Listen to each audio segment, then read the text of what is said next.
રાજકોટમાં આવેલું ગોંડલ જે હંમેશા પોતાનો કાયદો અને વ્યવસ્થાની કથળતી સ્થિતિને કારણે ચર્ચામાં રહેતું હોય છે, જેમાં થોડા સમય પહેલા જ રીબડામાં અનિરુદ્ધસિંહ જાડેજાના પેટ્રોલ પંપ ઉપર અડધી રાત્રે ફાયરિંગ કરવામાં આવ્યું હતું અને તે ફાયરિંગની જવાબદારી હાર્દિકસિંહ જાડેજા દ્વારા લેવામાં આવી હતી। હવે આ સમગ્ર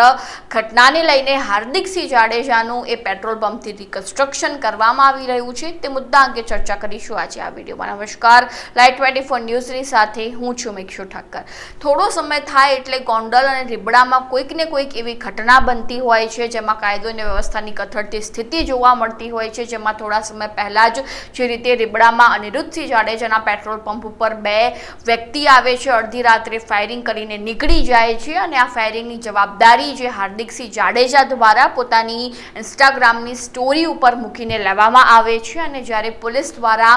સમગ્ર કાર્યવાહી વિડીયોને લઈને કરવામાં આવે છે ત્યારે પ્રાથમિક તપાસમાં એવું જાણવા મળતું હોય છે કે આ જે હાર્દિકસિંહ જાડેજા નામનો વ્યક્તિ છે તેને વિડીયો ગુજરાતમાં નથી બનાવ્યો, પરંતુ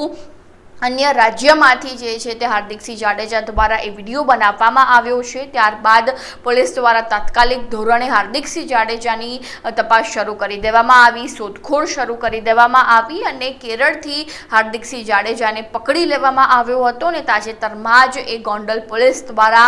જે અનિરુદ્ધસિંહ જાડેજાના પેટ્રોલ પંપ ઉપર જે ફાયરિંગ કરવામાં આવ્યું હતું તેનું રિકન્સ્ટ્રક્શન જે છે તે કરવામાં આવી રહ્યું છે। હાર્દિકસિંહ જાડેજાનું રિકન્સ્ટ્રક્શન જે છે તે થઈ રહ્યું છે। પહેલા એ દ્રશ્યો જોઈ લઈએ જેમાં એ સમગ્ર ઘટનાનું રિકન્સ્ટ્રક્શન કરવામાં આવી રહ્યું છે પોલીસ દ્વારા।